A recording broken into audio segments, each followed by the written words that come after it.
McNamara policy at saka one size fits all policy. So, itong McNamara policy at saka one size fits all policy related. So, yung one size fits all policy, yun yung magkaroon ka lang ng isang IT solution, akala nila solve na lahat ng problema mo. Solve na lahat ng problema mo. Pag meron kang one size fits all, which is mali, kaya nga policy siya. Wala tayong one size fits all. At yung McNamara policy, ini-ignore nun yung qualitative data.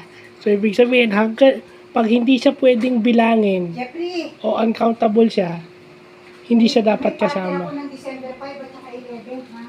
So, yun yung McNamara at saka one size fits all. Yun yung importanteng nalalaman natin. Yung McNamara, ini-ignore niya yung qualitative data. Pag hindi siya pwedeng mabilang o hindi siya pwedeng ma-quantify, hindi siya pwedeng by the numbers, wala siyang formula, wala siyang equation, hindi siya kasama. So that is McNamara policy na dapat kasama rin yung qualitative data. Diba? Yung qualitative aspect, yung quality nun, yung hindi nabibilang. So, yun lang po.